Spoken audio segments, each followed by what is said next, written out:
amigo mío, compañero de luchas, un hombre con el que he compartido muchos escenarios. Siempre voy a recordarlo en las jornadas más importantes que se hicieron en el país, pidiendo que se eliminen las granceras, pidiendo que se parara la extracción de material, de la arena que se acumula en Baní, en toda esa zona hermosa de las dunas, peleando por defender la naturaleza cuando se quería hacer una presa en Jarabacoa. Lo propio en cada uno de los eventos de defensa de este país. Ya les cuento quién nos acompaña.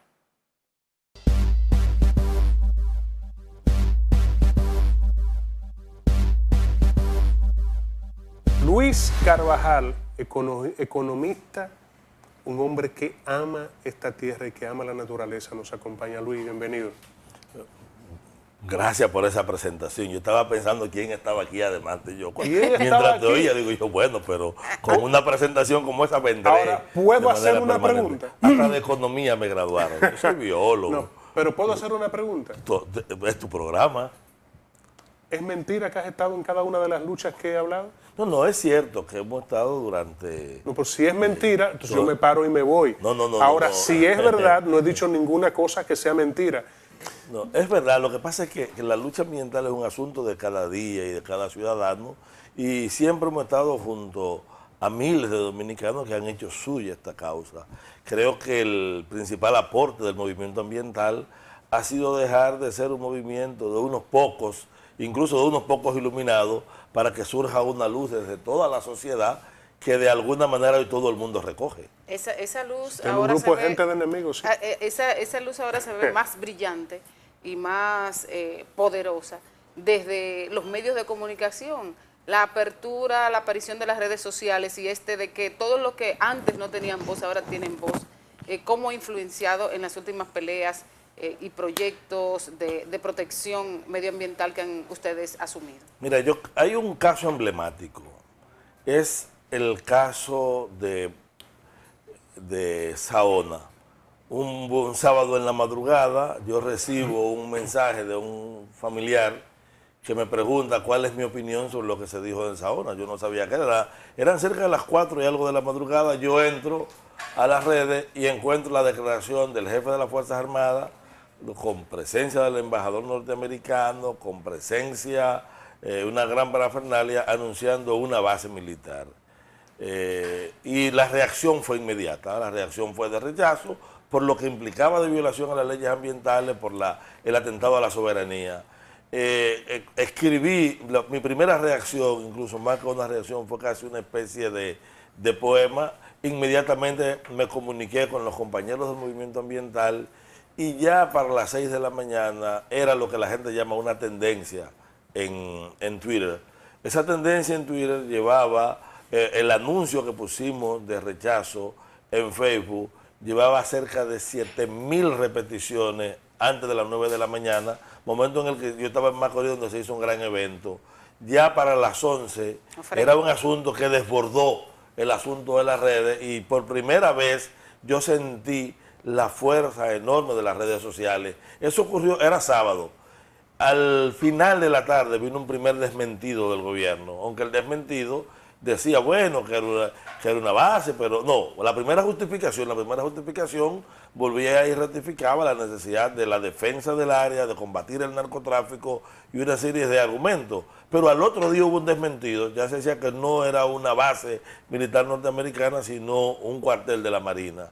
Continúa el rechazo y ya el lunes hay una primera declaración oficial, pero todo esto es en la red que está ocurriendo. Y en cuestión de horas. Sí. El lunes hay una primera reacción en el que dice que ya no, que no era un cuartel, que lo que iban era a reparar el muelle para las operaciones. Hasta que al final, 2 días después, pero sobre todo por la presión de la red, terminó que lo que iban a hacer allí era una caseta de vigilancia de parque, para lo cual no había que llevar ni al embajador norteamericano, ni al jefe del ejército, ni al representante del Comando Sur, ni toda esta bulla. Yo creo que en menos de 72 horas las redes lograron sacudir el país. Yo todavía que soy de la misma época de Jesús Nova, un poquito a la antigua, yo mismo no entendía la fortaleza de un movimiento que fue capaz incluso de ser mucho más rápido y ágil, de producir eventos con más velocidad que los propios medios de comunicación. Y con mayor convocatoria. Con mayor capacidad de convocatoria. Y hemos descubierto que el movimiento ambiental y las fuerzas sociales tienen en estas vías alternativas la posibilidad de hablar con su propia voz sin distorsiones. Así es. Lo más importante de las redes sociales es que nadie nos interpreta, que al no ser interpretado entramos con nuestra propia voz y eso ha permitido colocar mucho desmentido. Ya nadie duda si nosotros de que nos oponemos a las presas, no somos partidarios de la construcción de presas, pero no somos partidarios de destruir ecosistemas. Luis, Loma Miranda es amenazada. Ya tenemos el caso en el país de que un grupo de saqueadores, de un grupo de ladrones, de un grupo de mentirosos, están robándose el oro, llevándose el oro nuestro. Y cuando digo que son ladrones es porque cuando tú dices que no estás llevando y te estás llevando, te lo estás llevando escondido, llevártelo escondido a robar. Eso es lo que yo conozco. Cuando tú dices que no estás haciendo una cosa y lo estás haciendo, entonces tú te conviertes en un mentiroso. Hay muchas mentiras en Barry, muchas. Sí, sí. La del robo es probablemente la más pequeña. Quizás es la más pequeña. Y hay todo un montón de gente del gobierno pasado que está implicada en esta situación terrible para el país. Bueno, el licenciado Danilo Medina tiene una gran oportunidad, tanto con Barrigol como con Loma Miranda. Ya este grupo, que encabezaron un grupo de jóvenes que apoyaron ustedes, ganaron el pleito de los haitises. Ahí está Loma Miranda. ¿Qué está pasando? ¿Qué es lo que pretenden hacer ustedes los ecologistas del país, apoyados por un grupo de gente como yo, y Maribel y Jenny, este grupo de amigos, que amamos esta tierra? Mira, Loma Miranda es un centro de captación de agua y un organizador de las aguas de la Cordillera Central. Demasiada gente vive de la economía que genera Loma Miranda. Loma Miranda alimenta más de 175.000 tareas de arroz, es el acueducto de 22 comunidades, incluyendo comunidades inmediatas que toman el agua directa desde Loma Miranda. En Loma Miranda, la primera barrera a la oposición es la propia población local, del Pino, de los Algarrobos, de Jumunuco, de la Manaclita. Es esa población local la que sabe la importancia ambiental de esta zona. Nosotros hemos sido reiterativos alrededor de que es un mal negocio desde el punto de vista económico, una estupidez desde el punto de vista ambiental y una traición desde el punto de vista patriótico entregar Loma Miranda a una minería que ofrece apenas 322 millones en 22 años, cuando esos 322 millones de dólares que ellos plantean en 22 años los genera la economía arrocera por año y lo supera, cuando solo el consumo del agua potable por parte de la compañía supera en mucho los beneficios que ellos van a plantear. Por eso la consigna que ha asumido la sociedad de que Miranda es innegociable, de que Loma Miranda no se negocia, nos lleva a un asunto muy claro. Loma Miranda no la van a explotar. No la van a explotar porque el pueblo no lo va a permitir. La intervención del Programa de las Naciones Unidas para el Desarrollo en la evaluación de la posición de ustedes relacionada con la ecología y con los daños, ¿qué opinión le merece?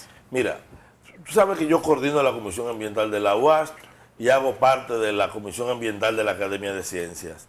Y en ambas instituciones hemos tomado la decisión de ignorar la presencia del PNUD por 3 razones. Primero, porque a diferencia de cuando los haitises, el PNUD es convocado no para un conflicto entre la sociedad y el Estado, como llegó a escalar el problema de los haitises. Simplemente el Estado se negó a emitir una opinión, en este caso ahora, a pesar de tener todos los datos que lo obligaban a no dar el permiso. Y frente a eso, nosotros por respetar al Estado, que no se respetó a sí mismo, y al propio PNUD, que entra en una función que no le corresponde, mediante un conflicto entre la sociedad y una empresa privada, ese no es el papel, el triste papel que le corresponde. El PNUD debe estar para otras cosas. Lo segundo es que todas las evaluaciones que hemos hecho nos llevan a reconocer el enorme valor y los aportes. Está altamente documentado en decenas de estudios muchos de los cuales hemos participado de manera continua. Quien te habla va cada semestre con sus estudiantes a esa zona a hacer práctica y he asesorado muchas tesis evaluando diversos aspectos en el contexto de Miranda. Y tercero, es sorprendente porque lo que va a hacer el PNUD de aquí es estudiar el estudio de Falcondo.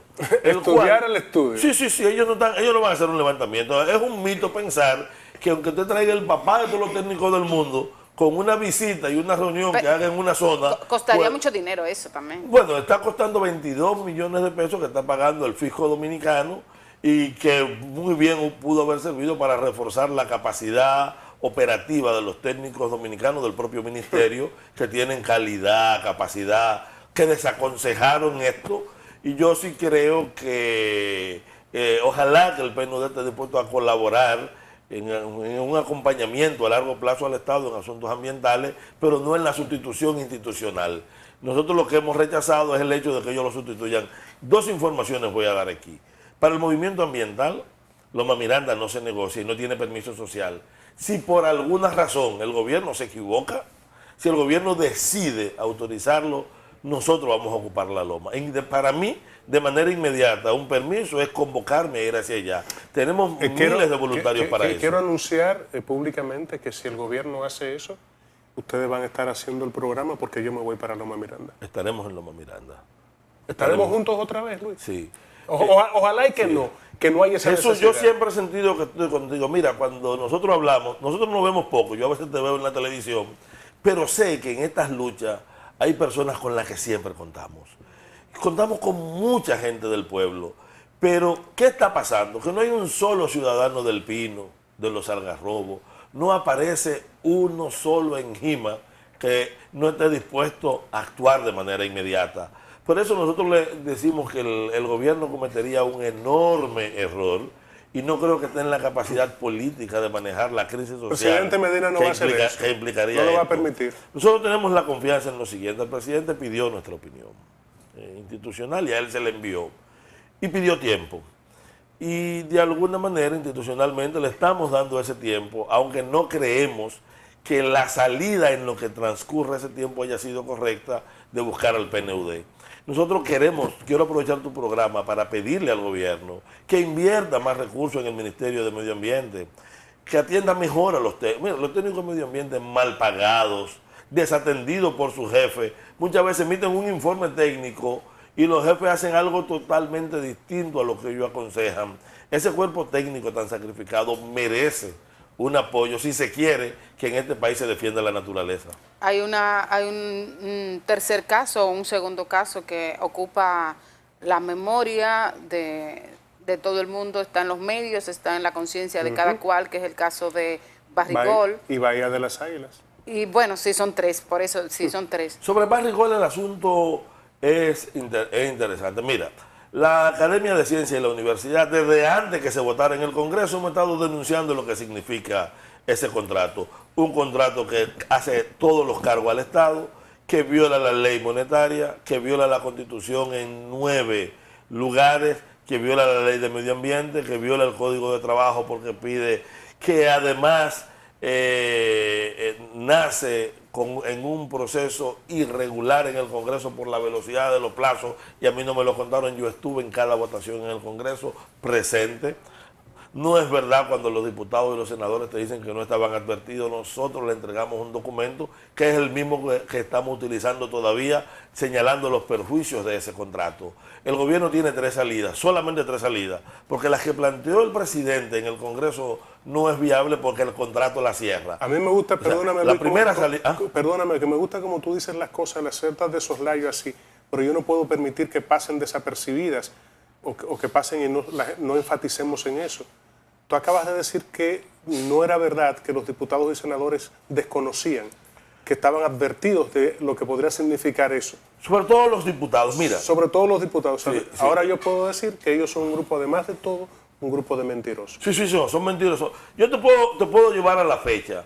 El día 15 de octubre del 2009 llega el contrato al Senado, que lo aprueba, y ya el 17 está saliendo del Senado a la Cámara de Diputados. Es un asunto récord. pero no nos olvidemos que el 11, 12 y 13 de ese mes hubo un encuentro. Aquí estuvo George Bush, aquí estuvo Dick Cheney, papá decía aquí que Papeleta estuvo mató a Menudo. José María Aznar, todo eso en la villa de Cisneros, en Casa de Campo. Allí parece, eso fue viernes, sábado hasta domingo al mediodía. El lunes en la mañana estaba el contrato y ya el miércoles estaba siendo enviado a la Cámara de Diputados. Yo recibo ese contrato el miércoles, que me lo entrega el diputado Gillo Fernández de San Francisco de Macorís. Y desde ese día que nos reunimos a estudiarlo, ya el otro día le estábamos entregando un primer análisis sobre la parte fiscal que luego ampliamos. El lunes, antes de que se hiciera la votación, nos reunimos con la Comisión Ambiental, una reunión en la que estuvo presente Osiris de León, estuvo presente el entonces presidente de la Academia, el psiquiatra Moreno. Yo lo que quiero es saber, ¿legalmente tiene el gobierno alguna posibilidad de modificar, de rescindir, de modificar? No, el gobierno tiene una única salida legal y es reconocer la nulidad del contrato, porque no puede ser válido un contrato que viola la Constitución. De hecho, una pregunta, si tú haces ahora mismo una decisión que viola la Constitución, ¿es válida?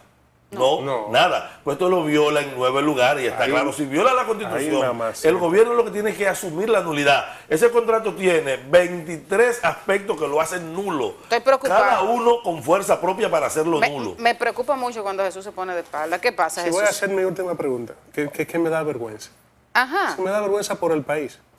Me da vergüenza por la naturaleza, me da vergüenza por la tierra, me da vergüenza por lo que yo soy como dominicano. Pero necesito hacerle esta pregunta a Luis. ¿Pero por qué de espalda? Porque me da vergüenza. Bueno. Me da vergüenza. Luis, ¿qué piensas tú que va a hacer el gobierno dominicano con el tema de Bahía de las Águilas? Mira, la posición del gobierno con Bahía de las Águilas es muy ambigua, porque el anuncio primero que hacen era una violación flagrante a la ley, hecho por el consultor jurídico y 2 ministros, que además se habían equivocado técnicamente porque decían que un área que era todo el parque no estaba dentro del parque. Cuando el presidente retira, después de haberse informado, igual que en otros casos, en este también recibió la información que le fue suministrada por nosotros y por muchas otras instancias. Y el presidente dice, bueno, yo no sabía que esto era así. Adú le dice que resuelvan los tribunales, pero 2 días después de la decisión del presidente se da el permiso ambiental a Meroni, quien compró a precio vil una franja que, aunque estaba fuera del parque, constituía parte del mismo esquema de delito y del mismo conflicto. Por lo tanto, hay 2 señales. El presidente dice una cosa, pronuncia algo y el ministro actúa. Hay una línea contradictoria. ¿En sentido contrario? Si nosotros esperemos que en Miranda, que en Bahía de las Águilas y que en el caso de Barrigol, el gobierno actúe como la población lo espera. Pero para que eso sea, la población no puede dejar de luchar. Luis, este programa está a tus órdenes. Esperamos que vengas pronto nueva vez. Porque hay muchos temas que se quedan en el tintero. Volveré por Maribel. Y muy bien, me parece muy bien. Yo te quiero más porque eres esposo de Nexi. Bien, pero si era una denuncia, así es. No, yo te quiero a ti por lo que tú eres, por lo que representas y porque siempre has estado ahí. Así es. Y mi cariño hacia Nexi es otro tipo de cariño, también de muchos años, porque es una mujer de mucho valor, de respeto. Lo primero que yo hice fue preguntarle por ella y mandarle mi abrazo. Como debe ser. Ahora te sé en las mismas trincheras. Como debe ser. Así es.